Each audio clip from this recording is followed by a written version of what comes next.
एक होना चाहिए और हम सभी को एक होकर के आगे आना चाहिए। हम लोगों में जो एक जातिवाद का मतलब जो छोटी छोटी जातियों में हम लोग बटे हुए हैं, पूरा ओबीसी संघ जैसे अभी मैंने सुना था तो ये कहा गया कि हम सबको अपने नाम के शब्द में ओबीसी लगाना चाहिए, किसी एक कास्ट को हम लोगों को स्पेशलाइज नहीं करना चाहिए।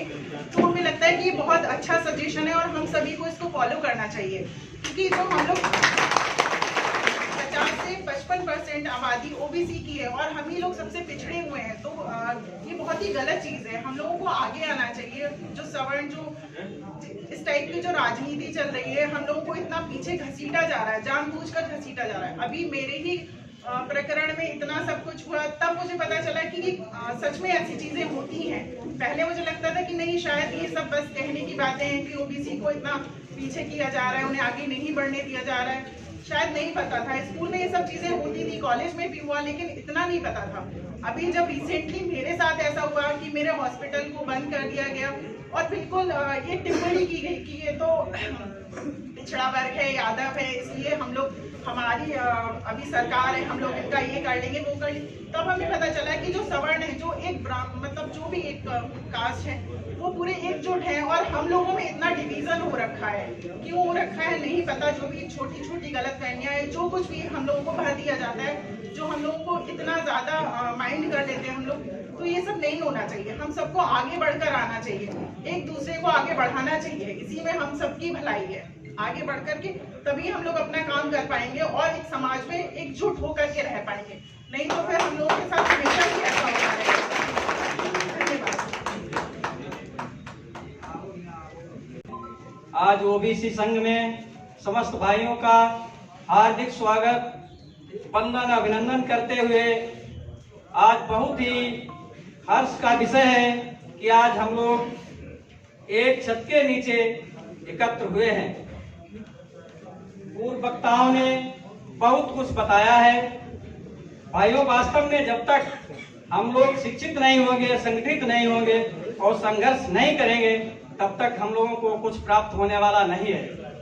रही बात कि ओबीसी के ऊपर अत्याचार बराबर होते रहे हैं, हम लोगों ने उसको झेला है। अभी डॉक्टर इंदू जी बता रही थी, मैं सुन रहा था। मैं एक ग्राम सभा है हमारी मृगामा चौधरीपुर, वहाँ के प्रधान हैं। यहाँ के जिलाधिकारी तथा अन्य लोगों ने मिलकर गौशाला का निर्माण हमसे करा लिया गया और बाद में जब पेमेंट की स्थिति आई तो उसमें ये कह दिया गया कि आपने जेसीबी से जो गौशाला बनवाई, तो एक ओबीसी होते हुए हमारे ऊपर इतना बड़ा अत्याचार हुआ। कौन सी गौशाला पूरे प्रदेश में जो जेसीबी से नहीं बनाई गई, लेकिन उसके बाद लगातार जांचें होती रहीं। ऐसी कोई जगह नहीं बची, चाहे डीएम साहब हो, चाहे सीडीओ हो, चाहे कोई भी स्थान हो, जहां हमने अपनी फरियाद नहीं की। अंत में हमारा उसका भुगतान नहीं हुआ। साथियों, इसी समस्या को देखते हुए हम लोगों को संगठित होना है। हमारी आबादी 60 से 65% है।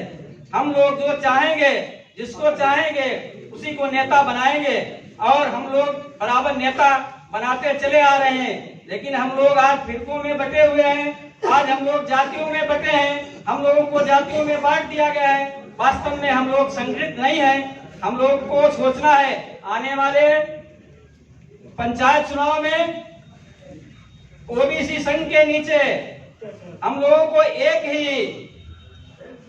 प्रत्याशी लाना है और हर स्थिति में उसको जिताकर लाना है, चाहे ब्लॉक प्रमुखी का हो, बीडीसी का हो, जिला पंचायत का हो, चाहे प्रधान का हो। अगर कहीं ओबीसी का 2 व्यक्ति लड़ रहे हैं तो जो ओबीसी संघ के पदाधिकारी हैं उनकी जिम्मेदारी बनती है कि हम लोग जाकर वहां समझौता कराकर और उसके बाद में एक ही प्रत्याशी को लड़ाएंगे। उसके बाद में अपने जिला पंचायत सदस्य, प्रधान, बीडीसी तथा ब्लॉक प्रमुख बनाने का काम करेंगे। धन्यवाद। जय हिंद।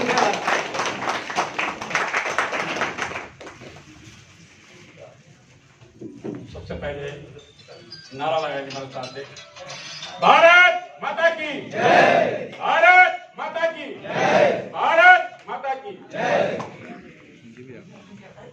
मंचासीन राजनीतिक आदरणीय सम्मानीय ओबीसी संघ का नेतृत्व करने वाले हमारे सामने कुर्सियों पर और जो बहुत ही लालायित हैं,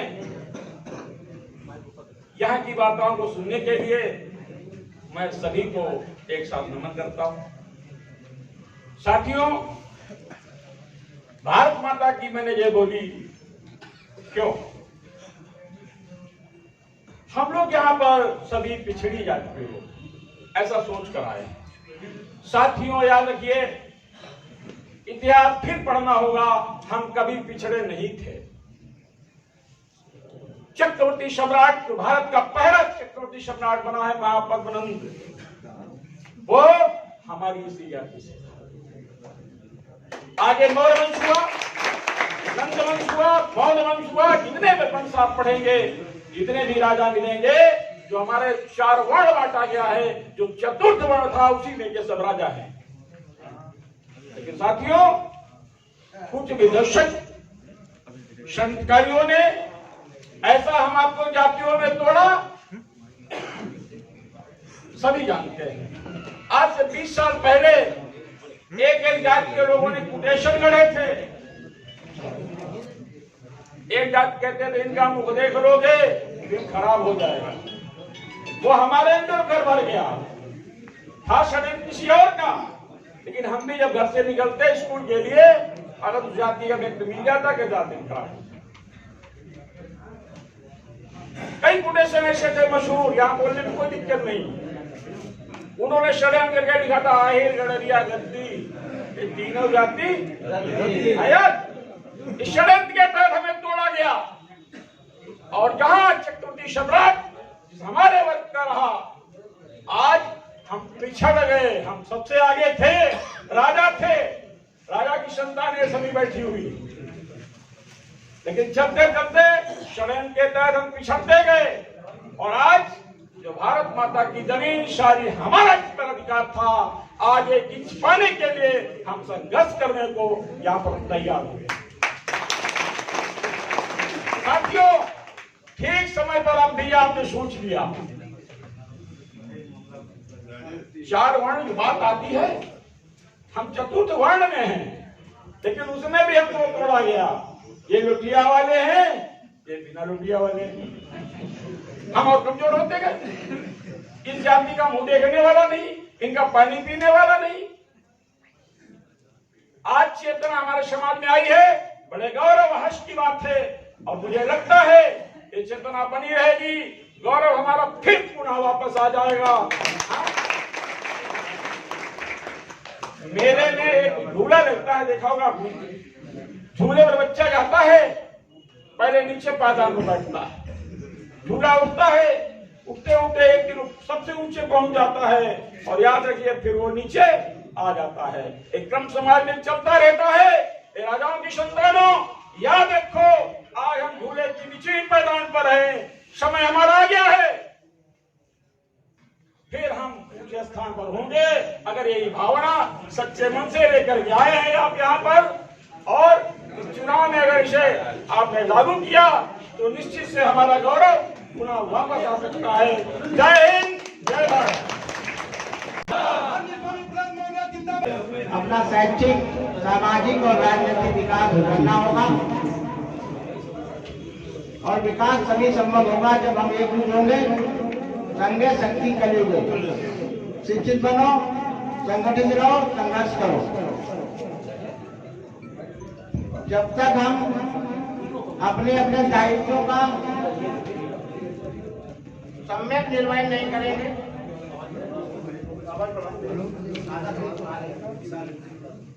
हेलो हेलो, जब तक हर व्यक्ति अपने दायित्वों का सम्यक निर्वहन नहीं करेगा, तब तक जो समाज से हम अपेक्षा कर रहे हैं उसकी पूर्ति संभव नहीं है। ख्वाहिशों से नहीं जीतते हैं मैच, फूल झोली में कर्म के साथ को हिलाना होगा। अंधेरों को कोसने से कुछ नहीं होगा, अपने हिस्से में दिया बुद्धि जलाना होगा।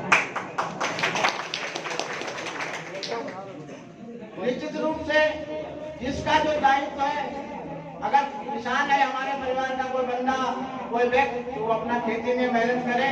अगर कोई शिक्षक है, कोई अधिवक्ता है, कोई डॉक्टर है, कोई जज है, जहाँ भी हम हैं वहीं से हम अपने समाज के लिए, अपने परिवार के लिए, राष्ट्र के लिए अपना योगदान सुनिश्चित करें, तभी हम राष्ट्र को विकसित कर सकते हैं, हम अपने समाज को विकसित कर सकते हैं। हमारा जो ओबीसी संघ है, ये कोई जात पात या वर्गवाद को बढ़ावा देने के लिए नहीं बनाया गया।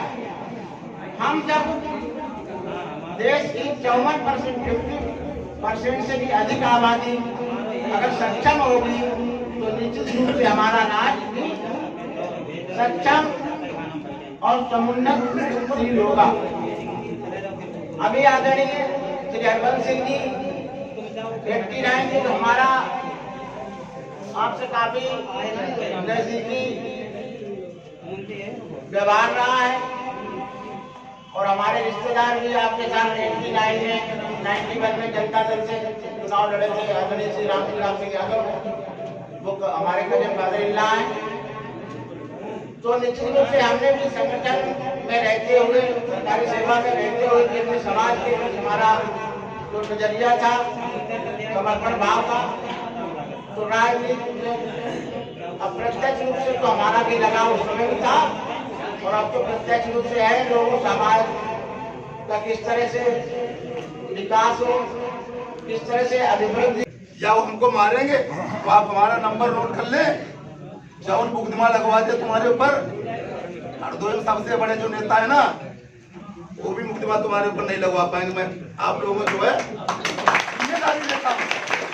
एक ही बात कहता हूँ आप लोगों के बीच में, जो हमको कांटा बोए अब उसे बोल दे भाला, जो हमको कांटा बोए उसे बोल दे भाला, और वो भी सारा क्या जाने पड़ा किसी से पाला।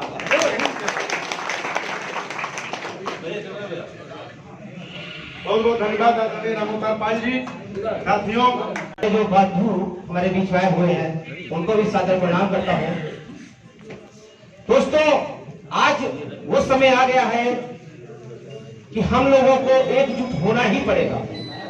अगर हम लोग एकजुट नहीं हुए तो जिस तरीके से पिछली बार हम लोग एक दूसरे को यूज करते रहे, सभी पार्टियां यूज करती वैसे यूज करते रहेंगे। जरूरत है एक संघ की, और हम लोग अगर एक मुट्ठी कहते, एक उंगली को कोई भी तोड़ सकता है, लेकिन अगर ये 5 उंगलियां मुट्ठी बन जाए तो किसी का जबड़ा तोड़ने का काम हम लोग कर सकते हैं। आज वो समय आ गया है, अगर आज भी हम लोग एकजुट नहीं हुए तो शायद हम लोग अपनी पीढ़ियों को सोचने पे मजबूर कर देंगे। वो हमारे लिए बोलेंगे कि हमारे पूर्वज, हमारे मुखिया क्या मेरे लिए करके गए हैं। आज एक मंच पे एक मंच बना है ओबीसी का। मैं चाहूंगा इस मंच के माध्यम से सब लोग एकजुट हो जाओ और एकजुट होकर जो अपनी ताकत दिखाने का काम माननीय अरुण कुमार मौर्य जी डॉक्टर साहब के माध्यम से मैं करना चाहता हूं, और मैं चाहता हूं कि एकजुट हो जाए। कहते हैं दोस्तों कि यूं तो कि मिट्टी नहीं है हस्ती, यूं तो हमारी कि सदियों रहा है दुश्मन, दौरे जहां हमारा सारे जहां से अच्छा हिंदुस्तान हमारा, सारे जहां से अच्छा हिंदुस्तान हमारा।